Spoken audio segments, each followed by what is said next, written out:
இந்த போர் என்பது தர்மத்திற்கும் அதர்மத்திற்குமான போர். தர்மத்தின் பக்கம் நாங்கள் நிற்கிறோம், அதர்மத்தின் பக்கம் பாகிஸ்தான் நிற்கிறது. போரில் கூட தர்மத்தை பாதுகாக்கிற, தர்மத்தை பேணுகிற பாரதம் ஒரு பக்கம், திடீரென்று அப்பாவிகள் மீது, குடிமக்கள் மீது நடத்துகிற தாக்குதல், ஆயுதம் இல்லாதவர்கள் மீது நடத்தக்கூடிய தாக்குதல் கோழைத்தனையின் உச்சம் மட்டும் கிடையாது. பாகிஸ்தான் என்றாலே இவர்கள் அருவருப்பான ஒரு நடவடிக்கை கூடியவர்கள் என்பதை இன்றைக்கு உலகத்திற்கு சொல்லி இருக்கிறார்கள். வைகோ மாதிரி வயசான காலத்துல உளறி கொண்டிருக்கிற ஒரு சில நபர்கள் இருக்கிறாங்க. அவர்கள் மருத்துவமனையில் சேர்க்க வேண்டிய மனநிலையை இருக்க சரியா அப்படின்னு யோசிக்கிற நிலையில் உள்ளவர்கள் மட்டும்தான். 2 நாட்டுக்கும் போர் வந்தா 2 நாட்டு பேர் செத்து போயிட்டு என்ன பண்றது, பெரிய பயங்கர ஆபத்து வரும். வழக்கம் போல அவர் வயதான காலத்தில் முதுமையில ஏதோ உளர்றாரு தவிர அதை நம்ம பெருசா எடுத்துக்க வேண்டாம்.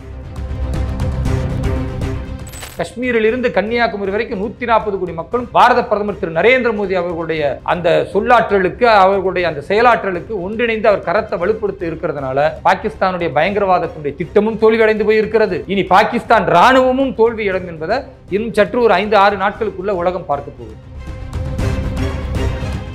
உலகிலேயே இஸ்லாமியர்கள், மேம்பட்ட இஸ்லாமியர்கள் பாதுகாப்போடு இருக்கிறது பாரதம். இன்றைக்கு உலகிலேயே மிகவும் பரிதாபகரமாக பயங்கரவாத தாக்குதலுக்கு சொந்த நாட்டிலேயே பலியாகக்கூடிய இஸ்லாமியர்கள் யாருன்னா பாகிஸ்தானி மக்கள். ஒவ்வொரு ஆண்டும் குண்டுவெடிப்பா இருக்கட்டும், துப்பாக்கி சுடுதலா இருக்கட்டும், மசூதியிலே நடக்கக்கூடிய குண்டுவெடிப்பா இருக்கட்டும், அப்பாவி மக்கள் மீது நடத்தக்கூடிய தாக்குதலா இருக்கட்டும், அங்க ஒரு முஸ்லீம் தான் இன்னொரு முஸ்லீம்களை கொல்றாரு.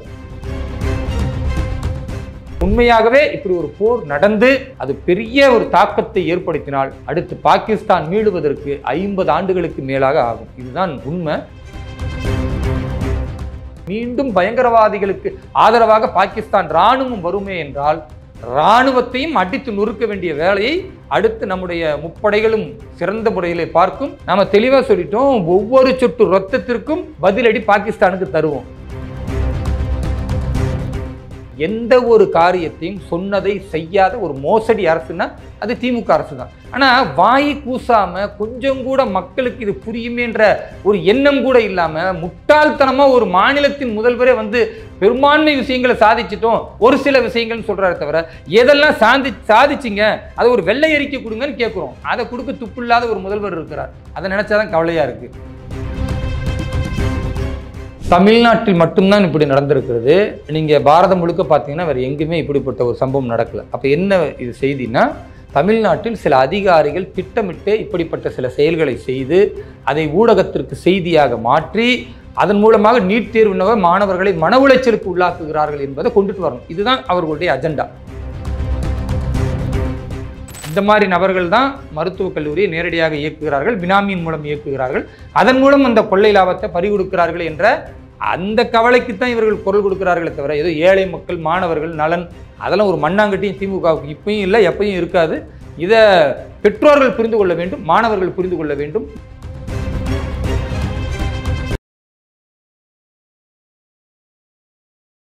இளைய பாரத நேயர்களுக்கு வணக்கம். இன்றைக்கி நம்ம நேர்காணலில் நம்ம சிறப்பு விருந்தினர் பாஜகவின் சிறுபான்மையினர் அணி தேசிய செயலாளர் நம்ம வேலூர் இப்ராஹிம் சார் அவர்கள் தான்.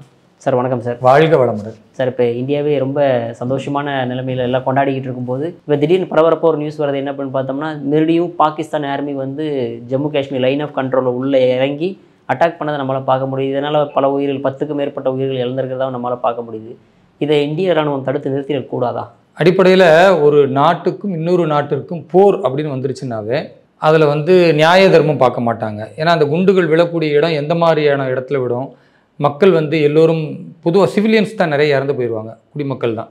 இது ஒரு போரில் நடக்கக்கூடிய இயல்பான விஷயம். ஆனால் அதில் கூட பாரதம் தர்மத்தை பேணி காக்கும் விதமாக நேற்றைய தினம் இரவு 1:30 மணிக்கு அந்த தாக்குதல் முடிக்கப்படுகிறது. வெறும் 25 நிமிஷம் தான் அந்த தாக்குதல். 1:05க்கு ஆரம்பித்து 1:30க்கு முடிக்கிறாங்க. இந்த 25 நிமிஷ தாக்குதலில் முன்கூட்டியே தெளிவாக திட்டமிட்டு அதில் பொதுமக்கள் இறந்து விடக்கூடாது, இராணுவ நிலைகள் மீது தாக்குதல் நடத்தக்கூடாது, யாரெல்லாம் லஷ்கர்-ஏ தொய்பா, ஜெய்ஷே முகமது போன்ற பயங்கரவாத அமைப்புகளாக இருக்கிறார்களோ இந்த பயங்கரவாத அமைப்புகளின் கூடாரங்கள் எங்கெல்லாம் இருக்கிறதோ, எங்கே அவங்க அதுக்கான ஆயுதங்களை, அதற்கான திட்டமிடல்களை செய்கிறார்களோ அப்படிப்பட்ட ஒரு 9 இடங்களை தேர்வு செய்யப்பட்ட இடத்தில் நடந்த தாக்குதல், துல்லிய தாக்குதல் நடத்தப்பட்டது. அதில் நம்முடைய நாட்டின் 2 ரஃபேல் போர் விமானங்கள் தான் ஈடுபட்டு இருக்கிறது.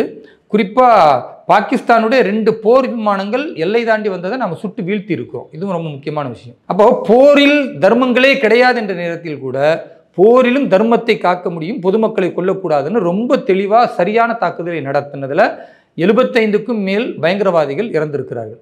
இப்போ இதிலிருந்து பாரதம் என்ன தகவலை சொல்லுதுன்னா, எங்களின் எதிரி பாகிஸ்தானிய குடிமக்கள் அல்ல, எங்களின் எதிரி யார் பயங்கரவாதத்தை கொண்டு இங்கு வந்து அப்பாவி மக்களை கொலை செய்தார்களோ அவர்களுக்கு நாங்கள் பதிலடி கொடுப்போம் என்பதுதான் ஆபரேஷன் சிந்தூர் என்பதற்கான ஒரு தெளிவான நிலை. எப்படி சிந்தூர்னா குங்குமப்பொட்டு நம்ம எல்லாருக்கும் தெரியும். ஒவ்வொரு பெண்களும் மாங்கல்யத்தோடு தாங்கள் கணவனோடு இருக்கும் பொழுது அந்த குங்குமப்பொட்டை வைத்திருப்பார்கள். அப்படிப்பட்ட குங்குமப்பொட்டை கலைக்கும் விதமாகத்தான் இந்த பயங்கரவாதிகள் ஆண்களுடைய பெயரை கேட்டு மதத்தை கேட்டு சுட்டு கொண்டார்கள். அப்போ அந்த குங்குமத்தினுடைய வலிமை என்ன அப்படின்னு தெரியணும் என்பதற்காகத்தான் ஆபரேஷன் சிந்தூர் அப்படின்னு வச்சு ஒரு அதிரடி தாக்குதலை நாம் ஏற்படுத்தி அதில் மிகப்பெரிய வெற்றி. இன்றைக்கு உலக நாடுகள் எல்லாமே வந்து இந்த விஷயத்தில் வரவேற்பு அளித்திருக்கிறதே தவிர ஏன்னா பொதுமக்கள் கொல்லப்படலை, இராணுவ நிலைகள் மீது தாக்குதல் நடத்தப்படலைன்னா இது ஒரு போர் என்ற நிலையை எடுத்தாலும் கூட அதில் பாரதம் ஒரு தர்மத்தை பேணி காக்கிறது அப்படின்றத பெருமைப்படுகிறது. அதே வேளையில் வழக்கம் போல் பாகிஸ்தான் அதனுடைய பயங்கரவாத புத்தி எப்படி இருக்குதுன்னா, இராணுவத்தினர் எல்லை மீறி எல்ஓசின்னு சொல்லக்கூடிய லைன் ஆஃப் கண்ட்ரோல் ரஜௌரி மாவட்டத்தில் பூஞ்ச் பகுதியில் அவர்கள் எல்லை மீறி வந்து அப்பாவிகளை சிவிலியன்ஸை கொண்டு இருக்கிறார்கள். அதில் 3 சீக்கியர்கள் உட்பட மதகுருக்கள் உட்பட ஒரு 8 பேருக்கு மேலே இன்றைக்கு இறந்து போயிருக்கிறார்கள். ஒரு 25 பேருக்கு மேலே உயிருக்கு போராடி கொண்டிருக்கக்கூடிய சூழல்.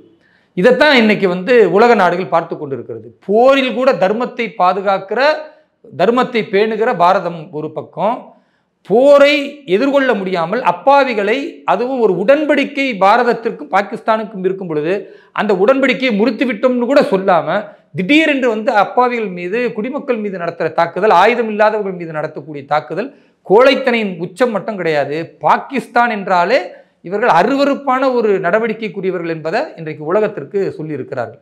இதுக்கும் நாம் பதிலடி கொடுப்போம். ஏன்னா நாம் தெளிவாக சொல்லிட்டோம், ஒவ்வொரு சொட்டு ரத்தத்திற்கும் பதிலடி பாகிஸ்தானுக்கு தருவோம். அப்போ 28 பேர் இறந்ததற்கு பதிலடி கொடுத்துருக்குறோம். மீண்டும் இப்போ பாகிஸ்தான் தாக்குதல் நடத்தியிருக்கிறது என்றால் இதுக்கு மீண்டும் அதுக்கடுத்து பல மடங்கு நம்ம தாக்குதலை கொடுத்து யார் சம்பந்தப்பட்டவர்களோ அவர்கள் மீது தாக்குவோம். அதில் எந்த மாற்று கருத்தும் இல்லை. ஏனென்றால் ஆட்சி என்பது திரு நரேந்திர மோடி அவர்களுடைய ஆட்சி, அது தேசத்தை முதன்மையாக கொண்ட ஆட்சி. இன்னைக்கு பெரிய விஷயம் பாருங்கள், இந்த சம்பவம் நடந்த பிறகு நாம் தாக்குதல் நடத்தியிருக்கிறோம். காஷ்மீரில் வந்து பெரும்பான்மை முஸ்லீம்கள் இருக்கக்கூடிய ஒரு யூனியன் பிரதேசம் அது. அதில் பெரும்பான்மை இஸ்லாமியர்களால் தேர்ந்தெடுக்கப்பட்ட உமர் அப்துல்லா ஒரு பேட்டி கொடுத்திருக்கிறார். இந்த தாக்குதல் தான் பாகிஸ்தானுக்கு நாம் கொடுத்த சரியான பதிலடி, இறந்த ஒவ்வொருத்தருடைய குடும்பத்திற்கு ஒரு நிம்மதி கிடைக்கும் விதமான சரியான பதிலடியை கொடுத்திருக்கிறார்கள். இதை நாங்கள் வரவேற்கிறோம் என்று இஸ்லாமிய மக்களின் சார்பாக மட்டுமல்ல, அந்த யூனியன் பிரதேசத்தின் மாநிலத்தின் முதல்வராக உமர் அப்துல்லா வந்து ஒரு வாழ்த்து செய்தியை கொடுத்திருக்கிறார். இங்கே இருக்கிற திரு ஸ்டாலின் ஐயா தமிழக முதல்வர் அவருமே கூட ஒரு வாழ்த்து செய்தியை கொடுத்திருக்கிறார். எனக்கு தெரிஞ்சு பாரதத்தில் உள்ள எல்லா தேசத்தை நேசிக்கக்கூடிய தலைவர்களுமே வாழ்த்துக்களை பதிவு செய்திருக்கிறார்கள். வைகோ மாதிரி வயசான காலத்தில் உளறி கொண்டிருக்கிற ஒரு சில நபர்கள் இருக்கிறாங்க, அவர்களெல்லாம் மருத்துவமனையில் சேர்க்க வேண்டிய மனநிலையை இருக்க சரியா அப்படின்னு யோசிக்கிற நிலையில் உள்ளவர்கள் மட்டும்தான் 2 நாட்டுக்கும் போர் வந்தா 2 நாட்டு பேர் செத்து போயிட்டு என்ன பண்ணுறது, பெரிய பயங்கர ஆபத்து வரும்னு வழக்கம் போல் அவர் வயதான காலத்தில் முதுமையில் ஏதோ வளர்றாரே தவிர அதை நம்ம பெருசாக எடுத்துக்க வேண்டாம். ஏன்னா 2 நாட்டுக்கு போர் வந்தால் 2 நாடு இழப்பு ஏற்படும் என்றால் அதுக்காக என் நாட்டு குடிமக்களை, என் தேசத்தினுடைய பெண்களுடைய அந்த குங்குமத்தை சிந்தூரை அழிப்பதற்கு ஒரு பயங்கரவாதி உள்ள வருவானா, அவனை பதிலடி கொடுக்கலன்னா அப்போ எங்கள் நாட்டின் மீது உள்ள இறையாண்மை, எங்கள் நாட்டினுடைய பலத்தை வந்து தாழ்வு மனப்பான்மைக்கு மற்றவர்கள் கொண்டு போய் விடாதா? அதனால் பாகிஸ்தானுக்கு எப்படி புரியணுமோ அப்படிப்பட்ட ஒரு பதிலடியை கொடுத்த பிறகு மீண்டும் கோழைத்தனத்தை தான் பாகிஸ்தான் காட்டியிருக்கிறது. அதற்கு இனி அதிரடியான நடவடிக்கை தொடரும் என்பதில் எந்த மாற்று கருத்தும் இல்லை. பாரதம் நாங்கள் பாகிஸ்தானிய மக்களை எதிரிகளாக பார்க்கல. அதே வேளையில் நீங்கள் திருந்துவீர்கள் என்பதற்காகத்தான் சிந்து நதி நீரை நிறுத்தினோம். நீங்கள் திருந்த வேண்டும் என்பதற்காக, செய்த தவறை உணர்ந்து மன்னிப்பு கேட்டு தீவிரவாதிகளை ஒப்படைக்க வேண்டும் என்பதற்காகத்தான் ராஜாங்க ரீதியான பல்வேறு நெருக்கடிகளை பாகிஸ்தானுக்கு கொடுக்கப்பட்டது. அதை மீறி நீங்கள் திருந்தாமல், வருத்தம் தெரிவிக்காமல், மன்னிப்பு கேட்காமல் மீண்டும் பயங்கரவாதிகளுக்கு ஆதரவாக பாகிஸ்தான் இராணுவம் வருமே என்றால் இராணுவத்தையும் அடித்து நொறுக்க வேண்டிய வேலையை அடுத்து நம்முடைய முப்படைகளும் சிறந்த முறையிலே பார்க்கும்.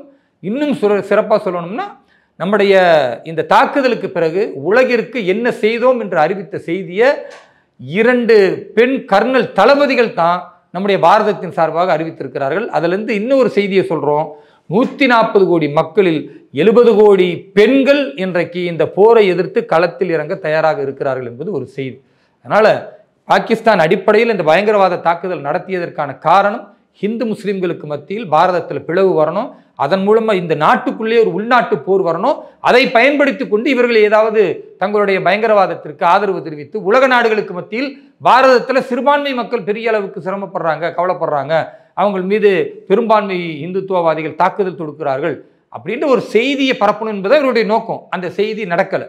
இங்கே எல்லாரும் அப்படியே ஒரு நிலையில் ஒருங்கிணைந்து இருக்கிறோம். காஷ்மீரிலிருந்து கன்னியாகுமரி வரைக்கும் 140 கோடி மக்களும் பாரத பிரதமர் திரு நரேந்திர மோடி அவர்களுடைய அந்த சொல்லாற்றலுக்கு, அவர்களுடைய அந்த செயலாற்றலுக்கு ஒன்றிணைந்து அவர் கரத்தை வலுப்படுத்தி இருக்கிறதுனால பாகிஸ்தானுடைய பயங்கரவாதத்தினுடைய திட்டமும் தோல்வியடைந்து போயிருக்கிறது. இனி பாகிஸ்தான் இராணுவமும் தோல்வியிடும் என்பதை இன்னும் சற்று ஒரு 5-6 நாட்களுக்குள்ள உலகம் பார்க்க போகிறது. Okay sir. அதே மாதிரி மோடி அவர்கள் வந்து இந்த மாதிரி யூரோப் கண்ட்ரிஸ் போகலான்னு பிளான் பண்ணியிருந்தார் May 13 through 14, 17 வரையும். ஆனால் அதையுமே போஸ்ட்போன் பண்ணி வச்சிட்டாரு. எதற்காக சார்? மேபி மேற்கொண்டு மறுபடியும் தாக்குதல் நடத்த போகிறோமா? அவங்களும் மறுபடியும் தாக்குதல் நடத்துவாங்களா? ஒரு நாட்டின் பிரதமராக அவர் பல நாடுகளுக்கு சுற்றுப்பயணம் செய்தார். குறிப்பாக அவர் கடைசியாக சவுதி அரேபியாவில் ஒரு இஸ்லாமிய நாடு அது. அந்த நாட்டின் மன்னர் ரெட் கார்பெட் போட்டு நேரடியாக போய் வரவேற்ற ஒரு அற்புதமான நிகழ்வு அது. அதில் 2 நாடுகளுக்கு மத்தியில் உள்ள பொருளாதாரம் முன்னேற்றம் சம்பந்தமாக பேசிக்கிட்டு இருக்கும்போது தான் நாட்டின் பிரதமர் இல்லாத நேரத்தில் பயங்கரவாதிகள் உள்ள வந்து தாக்குதல் நடத்துகிறாங்க. அப்போ இனி நாம் அதிரடியாக தாக்குதல் தொடுக்கும் பொழுது நாட்டின் பிரதமர் இருக்கணும். ஏன்னா தேசம் முதன்மையானதுன்னு சொல்லக்கூடிய கட்சி பாரதிய ஜனதா கட்சி. அந்த கட்சியின் மூலம் தேர்ந்தெடுக்கப்பட்டிருக்கிறவர் திரு நரேந்திர மோடி அவர்கள். அப்போ அவர் நிச்சயமாக இருந்து கேபினெட் அமைச்சர்களை கூட்டு என்ன நடந்திருக்கிறது, இனிமேல் என்ன நடத்த போகிறோம், பிறகு இராணுவத்திற்கு அதே மாதிரி முப்படைகளுக்கு தேவையான செய்திகள் சொல்லணும், உடனடியாக அந்த விஷயங்களில் கவனம் செலுத்தணும். இரவு 1:30 மணி வரைக்கும் இந்த செய்திகளை என்ன நடக்கிறது என்பதை அவர் விழித்திருந்து கவனத்தோடு அதை கையாண்டு இருக்கிறார் என்றால் ஒரு பிரதமர் இந்த மாதிரி நேரங்களில் நாட்டில் இருக்க வேண்டும் என்பது அத்தியாவசியம். அதனால் நிச்சயமாக அவர் இருப்பார். இந்த பாரதம் வெல்லும். பாகிஸ்தான் சீரழிந்து போவதற்கு பாகிஸ்தானிய இராணுவமும் அதனுடைய பயங்கரவாதிகளும் தான் காரணமே தவிர பாகிஸ்தானிய மக்கள் இனிமேல் உணர்வார்கள் என்பதை நம்ம நிதர்சனமாக பார்க்கலாம். எதுக்காக சார்? எந்த ரீசன்னால வந்து பாகிஸ்தான் எப்பவுமே இந்தியா ஒரு எனிமி கண்ட்ரியாகவே பார்க்குது? முக்கியமாக மத ரீதியாக பார்த்து இவ்வளோ அளவுக்கு அட்டாக் பண்ணுறாங்க. ஒரு காலத்தில் சகோதரர்களாக நம்ம இருந்தவங்க தானே, எதனால் இந்த அளவுக்கு ஒரு வெஞ்சன்ஸ்? நீங்கள் 2 விதமான விஷயங்களை இதில் புரிந்து கொள்ளணும். ஒன்று, தேச பாதுகாப்பு, தேசத்தின் வளர்ச்சி, தேசத்தின் உரிமை அப்படின்லாம் பேசி தான் இங்கே இருக்கக்கூடிய இந்துக்களும் இஸ்லாமியர்களும் ஆங்கிலேயர்களை எதிர்த்து போராடி சுதந்திரத்தை பெற்றோம். சுதந்திரத்தை பெறக்கூடிய சூழல் வரக்கூடிய நேரத்தில் சில தலைவர்கள் மதத்தின் பெயரால் இஸ்லாமியர்களை மூளைச்சலவை செய்து நமக்கென்று ஒரு தேசம் வேணும், இல்லைனா இங்கே இந்து சித்தாந்தத்தை இவர்கள் பரப்புகிறார்கள், நமக்கு உரிமை தர மாட்டாங்க, நம்மளை அடிமைப்படுத்திடுவாங்க, நம்மளை 2ஆம் தர குடிமக்களாக ஆக்கிடுவாங்க அப்படின்னு நாம ஒரு ஜனநாயகத்தை கொண்ட ஒரு நாட்டை இஸ்லாமிய நாடாக உருவாக்கணும்னு மூளைச்சலவை செய்து இந்துக்கள் வந்து ஒரு அபாயகரமானவர்கள் என்பது போன்று ஒரு பயத்தை ஏற்படுத்தி அந்த பயத்தில் இஸ்லாமியருடைய மனதை வென்றெடுத்து அவர்களை உணர்ச்சி ஊட்டி அந்த உணர்ச்சியின் பால் பல கலவரங்கள் நடைபெற வைத்து பிறகு ஆங்கிலேயர்களிடத்தில் அதை சம்பந்தமாக முறையிட்டு தான் பாகிஸ்தான் என்ற மதத்தின் பெயரால் ஒரு நாடு உருவானது. ஆனால் என்ன நடந்தது? அவர்கள் சொன்னார்கள் இஸ்லாமியர்கள் மேம்படுவதற்காக ஒரு நாடு தேவை என்று. உலகிலேயே இஸ்லாமியர்கள் மேம்பட்ட இஸ்லாமியர்கள் பாதுகாப்போடு இருக்கிறது பாரதத்தில். இன்றைக்கு உலகிலேயே மிகவும் பரிதாபகரமாக பயங்கரவாத தாக்குதலுக்கு சொந்த நாட்டிலேயே பலியாகக்கூடிய இஸ்லாமியர்கள் யாருன்னா பாகிஸ்தானிய மக்கள் தான். ஒவ்வொரு ஆண்டும் குண்டுவெடிப்பாக இருக்கட்டும், துப்பாக்கி சுடுதலாக இருக்கட்டும், மசூதியிலே நடக்கக்கூடிய குண்டுவெடிப்பாக இருக்கட்டும், அப்பாவி மக்கள் மீது நடத்தக்கூடிய தாக்குதலாக இருக்கட்டும், அங்கே ஒரு முஸ்லீம் தான் இன்னொரு முஸ்லீம்களை கொள்றார்கள். இது நம்ம இயல்பாக பார்க்கணும். மதம் என்ற பெயரில் பிரிந்தவர்கள் மத வெறியை ஊட்டினார்களே தவிர மதத்தின் பெயரால் மக்களுக்கு தர்மத்தை, அமைதியை, சாந்தியை சொல்ல வேண்டும் என்ற நிலையை மறந்து போய்விட்டு அவர்கள் பின்னடைவை சந்திக்கும் பொழுதெல்லாம் பாரதம் முன்னேறி கொண்டே இருக்கிறது. ஏன்னா இங்கே மத அரசியல் கிடையாது, இது ஜனநாயகத்தின் அடிப்படையில், அரசியலமைப்பின் அடிப்படையில் நாம் அனைவரும் பாரத தாயின் பிள்ளைகள் என்று ஒன்றுபட்ட ஒரு பாரதத்தை கொண்டு போக வேண்டும் என்ற அடிப்படையில் முன்னேறி கொண்டிருக்கும் பொழுது அவர்களுக்கு வயிற்றெரிச்சல். எப்படியாவது இந்த முன்னேற்றத்தை தடுக்கணும். ஒருத்தன் நான் முன்னேறணும்னு நினைச்சா அது நியாயமானது. அவன் முன்னேற தடுக்கணும்னு எவன் நினைக்கிறானோ அவன் இயல்பா அழிஞ்சு போயிடுவான். இது உலகின் வரலாறு.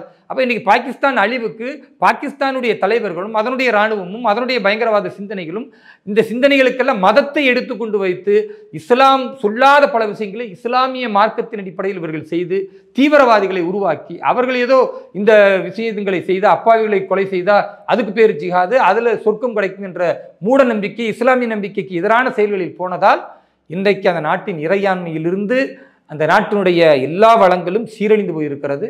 இந்த உண்மையாகவே இப்படி ஒரு போர் நடந்து அது பெரிய ஒரு தாக்கத்தை ஏற்படுத்தினால் அடுத்து பாகிஸ்தான் மீளுவதற்கு 50 ஆண்டுகளுக்கு மேலாக ஆகும். இதுதான் உண்மை. அதனால் நாம் தெரிந்து கொள்ள வேண்டியது, மதத்தின் பெயரால் மதவெறி கொண்டு செயல்பட்டால் பாகிஸ்தான் கண் முன்னால் இருக்கிற உலகத்தின் உதாரணம் அழிந்து போனது அப்படின்றது இன்னைக்கு உலகத்திற்கு செய்தியாக வரப்போகுது. இரண்டாவது, ஒன்றுபட்ட தேசமாக இருக்கும் பொழுது அதை பிரிவினை பேசக்கூடாது. இங்கு தமிழகத்தில் கூட சில பேர் தனி தமிழ்நாடு வேணும் பிரிவினை பேசுகிறாங்க. தென் மாநிலங்களை மட்டும் தனியாக பிரித்து ஒரு நாடு அமைக்க வேண்டும் என்று பிரிவினை பேசுகிறார்கள். இந்த பிரிவினைவாதிகளுக்கெல்லாம் பாகிஸ்தானும் பாரதமும் பிரியும் பொழுது என்ன நடந்ததோ அதன் மூலமாக ஒரு தேசம் எவ்வளவு மோசமாக உருவானதோ அப்படித்தான் பிரிவினைவாதிகள் உருவாகுவார்கள். பிரிவினைவாதத்தை பேசுகிற இவர்களுக்கு பாடம் கற்பிக்கக்கூடிய நிலையிலும் நாம் பயிற்சியாக இதை எடுத்துக்கிடணும். இந்த போர் என்பது தர்மத்திற்கும் அதர்மத்திற்குமான போர். தர்மத்தின் பக்கம் நாங்கள் நிற்கிறோம், அதர்மத்தின் பக்கம் பாகிஸ்தான் நிற்கிறது. தர்மத்திற்காக உயிர்விட இந்த தேசத்தில் உள்ள 140 கோடி மக்களும் தயாராக இருக்கிறோம். போர்க்களத்தில் பாகிஸ்தானை அதனுடைய இராணுவத்தை நெஞ்சுறுதியோடு எதிர்ப்பதற்கு யாரும் சளைத்தவர்கள் அல்ல இங்கு இருக்கக்கூடிய ஒவ்வொரு பாரதியர்களும் என்பதை இனி போர் வந்தால் காட்டுவதற்கு எங்களுடைய உயிரை அர்ப்பணிக்க, தேசத்திற்காக எங்களுடைய ரத்தத்தை சிந்த நாங்கள் தயாராக இருக்கிறோம். Super sir. சார், அடுத்தது நம்ம தமிழ்நாடு பாலிடிக்ஸ் பார்த்தோம் அப்படின்னா இன்றைக்கி வந்து அவ்வளோ பெரிய சம்பவம் நடந்தாலுமே இங்கே ஒரு சம்பவம் நடத்திக்கிட்டு இருக்காங்க. அதாவது 4 ஆண்டுகள் முடிந்து விட்டது திமுக ஆட்சி, ஸோ பொன்னான ஆட்சி நிறைவேற்றி விட்டது அப்படின்ட்டு ஆண்டு விழா கொண்டாடிக்கிட்டு இருக்காங்க சார்.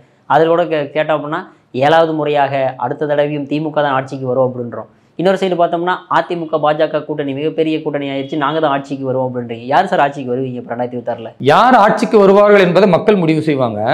ஆனால் நாங்கள் 4 வருஷம் ஆட்சி செஞ்சிட்டோம், தேர்தல் வாக்குறுதிகளை எல்லாவற்றையும் பெரும்பாலும் முடிச்சிட்டோம், ஒரு சில வாக்குறுதிகளை தவிர அப்படின்றாரு. இந்த எல்லா வாக்குறுதிகள் என்னப்பா முடிச்சிங்கன்னு கேட்டால் அதை சொல்ல மாட்டாங்க. ஒரு சில விஷயங்களை சொல்லிட்டு நாங்கள் எல்லா வாக்குறுதிகளும் முடிச்சிட்டோன்னு. இவர்கள் செய்தது ஒரு சில செயல்கள் தானே தவிர எந்த வாக்குறுதியும் இவர்கள் நிறைவேற்றலை. ஒரு சின்ன உதாரணம் சொல்கிறேன். இவர்கள் தேர்தல் அறிக்கையில் சொன்னாங்க, நாங்கள் 4 ரூபாய் டீசலுக்கு குறைப்போம் அப்படின்னு சொன்னாங்க. குறைச்சாங்களா? ₹1 குறைக்கல.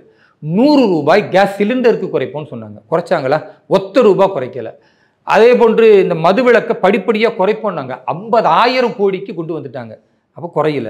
கள்ளச்சாராயத்தை குறைப்பண்ணாங்க. வருஷத்துக்கு வருஷம் உயிரிழப்பு அதிகமாகிட்டு போகுது, இறந்தவர்களுக்கு 10 லட்சம் கொடுக்குற அமௌண்ட் அதிகமாகிட்டு போதே தவிர கள்ளச்சாராயம் குறைக்கல. நீட் தேர்வு நாங்கள் வந்ததை மந்திரம் வச்சுருக்கோம், அந்த கொண்டு வந்துரும்னு சொல்லி தந்திரமாக மக்களை ஏமாத்தினார்களே தவிர நீட் தேர்வை ஒன்றும் செய்ய முடியல. அதற்கடுத்து நீங்கள் பார்த்தீர்கள் என்றால் மத்திய அரசினுடைய எந்த திட்டங்களாக இருந்தாலும் வளர்ச்சி திட்டங்களை கண்மூடித்தனமாக எதிர்க்கிறார்கள். பிறகு ஒரு பக்கம் ஏற்றுக்கொண்டாலும் அதுக்கு ஸ்டிக்கர் ஒட்டி இங்கே தமிழ்நாடு அரசில் ஏதோ ஒரு சாதனை நிகழ்த்திய மாதிரி ஏமாற்றுகிறார்கள். இப்படி நான் பட்டியலிட முடியும். எந்த ஒரு காரியத்தையும் சொன்னதை செய்யாத ஒரு மோசடி அரசுன்னா அது திமுக அரசு தான். ஆனால் வாய் கூசாமல் கொஞ்சம் கூட மக்களுக்கு இது புரியுமேன்ற ஒரு எண்ணம் கூட இல்லாமல் முட்டாள்தனமாக ஒரு மாநிலத்தின் முதல்வரே வந்து பெரும்பான்மை விஷயங்களை சாதிச்சிட்டோம், ஒரு சில விஷயங்கள்னு சொல்கிறாரு தவிர எதெல்லாம் சாதிச்சிங்க அதை ஒரு வெள்ளை அறிக்கை கொடுங்கன்னு கேட்குறோம். அதை கொடுக்க துப்பில்லாத ஒரு முதல்வர் இருக்கிறார். அதை நினச்சாதான் கவலையாக இருக்குது. இப்போ இது மாதிரியான பொய் வாக்குறுதிகளை மக்களுக்கு கொடுக்குறதும், தேர்தலுக்கு பணத்தை கொடுத்து ஏமாற்றி ஜெயிக்கலான்னு நினைக்கிறதும் அதெல்லாம் இனி நடக்காது. 2026 தேர்தல் தேசிய ஜனநாயக கூட்டணி அனைத்து இந்திய அண்ணா திராவிட முன்னேற்ற கழகத்தின் தலைமையில் தமிழகத்தில் ஒன்றிணைந்து மகத்தான ஒரு வெற்றியை பெறப்போகிறோம். திமுகவை வேரோடு வெட்டி வீழ்த்துவதற்கான வேலையை நாங்கள் ஆல்ரெடி இறங்கிட்டோம் களத்தில். இன்னைக்கு அதற்கான வேலை திட்டங்கள், அதற்கான பணிகள் இன்னும் சிறப்பாக போய்கிட்டு இருக்கு. கூடிய விரைவில் பாரதிய ஜனதா கட்சியினுடைய மாநில நிர்வாகிகள் எல்லாத்தையுமே அறிவித்த பிறகு அந்த செயல் திட்டம் வெகு விரைவில் நடவடிக்கைக்கு வரும். ஓகே சார், நீங்கள் நீட்டை பற்றி சொல்லியிருந்தீங்க, அந்த மந்திரம் வச்சு மாற்றிடுவோம் பண்ணிட்டு. இருந்தாலுமே நீட் எக்ஸாம் நடந்துருச்சு. இருந்தாலுமே அதுக்கு வந்து பாஜகவுக்கு ஒரு சின்ன கரும்புலையாக என்ன இருக்குது அப்படின்னு பார்த்தீங்கன்னா, செக்கிங் பண்ணும்போது இந்த மாதிரி தாலி இருந்துன்னா தாலி எடுத்துகிட்டு வந்துருங்க, மூக்குத்தி போட்டால் மூக்குத்தி எடுத்துருங்க, சட்டையில் பட்டன் போட்டிருக்கீங்களா பட்டன் எடுத்துருங்க. இந்த மாதிரி விஷயங்கள் பார்க்கும்போது தமிழ்நாட்டில் இன்னும் எதிர்ப்பாளிகள் அதிகமாக தான் சார் வரும். எதுக்கு இப்படி பண்ணுறீங்க அப்படின்ட்டு. தமிழ்நாட்டில் மட்டும்தான் இப்படி நடந்திருக்கிறது. நீங்கள் பாரதம் முழுக்க பார்த்தீங்கன்னா வேறு எங்கேயுமே இப்படிப்பட்ட ஒரு சம்பவம் நடக்கலை. அப்போ என்ன இது செய்தின்னா, தமிழ்நாட்டில் சில அதிகாரிகள் திட்டமிட்டு இப்படிப்பட்ட சில செயல்களை செய்து அதை ஊடகத்திற்கு செய்தியாக மாற்றி அதன் மூலமாக நீட் தேர்வு மாணவர்களை மன உளைச்சலுக்கு உள்ளாக்குகிறார்கள் என்பதை கொண்டுட்டு வரணும். இதுதான் அவர்களுடைய அஜெண்டா. எங்களுடைய மாநில தலைவர், எங்களுடைய மூத்த முன்னாள் மாநில தலைவர் அம்மா தமிழிசை சவுந்தரராஜன் அவர்கள் இங்கே எல்லாருமே இதை கண்டனம் தெரிவிச்சிருக்கிறாங்க. இது அளவுக்கு அதிகமாக தேவையற்ற முறையில் அதிகாரிகள் துஷ்பிரயோகம் செய்திருக்கிறார்கள் என்ற விஷயத்தை சொல்லியிருக்கோம். அதனால் இதில் பாஜகவிற்கு கரும்புள்ளிக்கு வேலையே கிடையாது. இது தவறானது. இப்படிப்பட்ட ஒரு பரிசோதனை செய்யவே சொல்லலை. நீங்கள் தாலியை ஊத்துருங்க, இருக்கிற பட்டன் சந்தேகத்திற்குரிய மெட்டல் ஒரு பட்டனாக இருக்குன்னா மெட்டல் மாதிரி இருந்துச்சு, அதில் உங்களுக்கு டிடெக்டரில் சவுண்டு வருது, பிரச்சனை வருதுன்னா அதில் ஒரு கேமரா இருக்கலாம். ஏன்னா இன்றைக்கி பட்டன் கேமரா இருக்குது, சின்ன சின்ன பொருட்கள் கூட கேமரா வைக்க முடியும். அது மாதிரி விஷயங்களைத்தான் பார்க்க வேண்டுமே தவிர தேவையற்ற முறையில் குறிப்பாக பெண்களை மாணவிகளை இழிவுபடுத்தக்கூடிய செயலை பாரதிய ஜனதா கட்சி ஏற்றுக்கொள்ளலை. நாங்கள் கண்டனம் தெரிவிச்சிருக்கிறோம். வரக்கூடிய காலங்களில் இப்படிப்பட்ட அதிகாரிகள் யார் செய்தார்களோ அவர்களை சரியான முறையில் விசாரித்து இனிமேல் இப்படி நடக்கக்கூடாது என்பதற்கான வழிவகையை தமிழக அரசு முன்னெடுத்து செய்ய வேண்டும் என்பதுதான் எங்களுடைய கோரிக்கை. ஏன்னா இந்த செக் பண்ண எல்லா அதிகாரிகளும் டெல்லியிலிருந்து வரலை, மத்திய பிரதேசத்திலிருந்து வரல, தமிழகத்தில் உள்ள அதிகாரிகள் தான் அந்த மாணவிகளை சோதித்திருக்கிறார்கள், பெண்களை சோதிச்சிருக்கிறாங்க. அப்போ மாணவிகளை சோதிக்கும் போது தமிழகத்தில் உள்ளவர்கள் தான் சோதித்திருக்கிறார்கள் என்றால் நாங்களும் இது தவறுன்னு சொல்லியிருக்கிறோம்னா அப்போ சரியான அடிப்படையில் மன உளைச்சல் வராமல் என்னவெல்லாம் செய்ய வேண்டும் என்பதை தமிழக முதல்வர் வரக்கூடிய காலகட்டத்தில் பள்ளிக்கல்வித்துறைக்கோ அல்லது மற்ற உயர்கல்வித்துறைக்கோ அது சம்பந்தமான அதிகாரிகளை அனுப்பும் பொழுதோ பயிற்சி கொடுத்து அனுப்பினால் இனி இது போன்று வராது. அதனால் உடனே நீட் தேர்வு தப்புன்னு ஒரு டயலாக் பேசுனாங்கன்னா அது முட்டாள்தனமான ஒரு வாதமாக இருக்கும். எது நடைமுறைக்கு சாத்தியமோ அதை தமிழக முதல்வர் விரைவில் கொண்டு வர வேண்டும். சார், ஆனால் மா சுப்பிரமணியன் அவர்கள்ட்ட கேட்கும்போது அவர் என்ன சொல்கிறாருன்னா, இந்த மாதிரி தமிழிசை சவுந்தரராஜன் அவர்களும் எடப்பாடி பழனிசாமி அவர்களும் எங்களுக்கு உறுதுணையாக இருந்தீங்க அப்படின்னா நீட் தேர்வு நம்ம ஒழிச்சிடலாம் அப்படின்ற மாதிரிலாம் பேச ஆரம்பிச்சாரு. திமுக நாங்கள் நீட் ஒழிச்சிருவோம்னு சொல்லி எல்லாம் வாங்க நம்ம சேர்ந்து ஒழிச்சிடலான்ற மாதிரி ஆகிட்டாங்களே சார். என்னங்க, இப்போது அடுத்த வரக்கூடிய 2026 தேர்தலில் இனி அவங்க நீட்டை பற்றி பேச முடியாது. பேசினா மக்கள் சிரிச்சிருவாங்க. அதனால் அவர்கள் படிப்படியாக இறங்கி வந்தாங்க. மந்திரம் சொல்லுவோன்னாங்க, மந்திரம் தெரியல. அதுக்கப்புறம் 50 லட்சம் கையெழுத்து வாங்கி அனுப்புவோன்னாங்க. இவர்கள் மாநாடு நடந்த இடத்துல குடிச்சிட்டு போட்ட பீர் பாட்டிலு, சாராய பாட்டில் பக்கத்தில் தான் அந்த கையெழுத்து போட்ட பேப்பர்லாம் பறந்துக்கிட்டு இருந்துச்சு. அதை நம்ம பார்த்தோம். மூணாவதாக இவங்க என்ன சொன்னாங்கன்னா, நீட் தேர்வுக்காக சட்ட ரீதியான முடிவு எடுப்பாங்க. இதை குடியரசுத் தலைவரை சட்ட ரீதியாக எடுக்க முடியாதுன்னு நிராகரிச்சிட்டாங்க. நாலாவது இவர்கள் என்ன சொன்னாங்கன்னா, இங்கே ஒரு தீர்மானம் போடுவோம், இல்லை மக்கள் எழுச்சியை கொண்டு வருவோன்னு. மக்கள் யாரும் அவங்களுக்கு பின்னால் வர தயார் இல்லைன்னு தெரிஞ்சு போச்சு. வேறு வழியே இல்லை. அஞ்சாவது இப்போ என்ன சொல்லியிருக்கிறாங்கன்னா, தமிழிசை அம்மாவும் எடப்பாடி ஐயா அவர்களும் ஏதாவது நீங்கள் கருணை காட்டி வேணான்னு சொல்லுங்கள். நாங்கள் தான் முன்கூட்டியே பாஜகவுடைய ஸ்டாண்டை சொல்லிட்டோமே. பாரதம் முழுக்க இருக்குது, தமிழகத்திலும் நீட் தொடரும், அதில் எந்த மாற்று கருத்தும் இல்லை. உச்சநீதிமன்றத்தினுடைய தெளிவான வழிகாட்டுதல் இருக்கும் பொழுது சும்மா இந்த மாதிரி திசை திருப்பி கடைசியில் பாஜக காலில் விழுவுற ஒரு நிலை திமுகவுக்கு இருக்குன்னா பரிதாபகரமானது. அதை ஒரு அமைச்சரே பேசுகிறார் என்பது அதை விட பரிதாபகரமானது. அதனால் இவர்களிடத்தில் இனி நீட்டை பற்றி பேசுவதற்கு எதுவுமே இல்லை என்பதனால முழுமையாக சரணடைந்து விட்டார்கள் அப்படின்றதான் இதிலிருந்து தெரியுது. ஆனால் இந்த மாதிரியான ஏமாற்று பேர் வழிகளை தமிழக மக்கள் நம்ப வேண்டாம். நீட் தேர்வு ஏழை மாணவர்களுக்கு, குறிப்பாக பழங்குடி மாணவர்கள் கூட இன்றைக்கு மருத்துவத்தில் சாதனை படைத்துக் கொண்டிருக்கிறார்கள் என்றால் இந்த தேர்வு முறையால் தான். திமுக நீட்டை பற்றி பேசுவதற்கு காரணம் திமுகவுடைய அமைச்சர்கள், பாராளுமன்ற உறுப்பினர்கள், இந்த மாதிரி நபர்கள் தான் மருத்துவக் கல்லூரியை நேரடியாக இயக்குகிறார்கள், பினாமியின் மூலம் இயக்குகிறார்கள். அதன் மூலம் அந்த கொள்ளை லாபத்தை பறிகொடுக்கிறார்கள் என்ற அந்த கவலைக்குத்தான் இவர்கள் குரல் கொடுக்கிறார்களே தவிர ஏதோ ஏழை மக்கள் மாணவர்கள் நலன் அதெல்லாம் ஒரு மண்ணாங்கட்டியும் திமுகவுக்கு இப்பயும் இல்லை, எப்பயும் இருக்காது. இதை பெற்றோர்கள் புரிந்து கொள்ள வேண்டும், மாணவர்கள் புரிந்து கொள்ள வேண்டும். நீட் தேர்வை முறையாக படித்து வெற்றி பெற்று மாணவர்கள் மருத்துவர்களாக மாறுவதற்கான வழிபார்க்க வேண்டுமே தவிர தோல்வி பயத்தால் துவண்டு போய் மரணம் அடைவது என்பது இழுக்கு. அது மாணவர்கள் ஒரு காலத்திலும் செய்யக்கூடாது. அது கோழைத்தனம் என்பதை மாணவர்கள் புரிந்து கொண்டு வெற்றி பெறுவதற்கு நான் வாழ்த்துகிறேன். ஓகே, ஸோ உங்கள் பொன்னான நேரத்தை இளைய பாரதம் நேரில் ஒதுக்குனதுக்கு மிக்க நன்றி சார். நன்றி, வாழ்த்துக்கள்.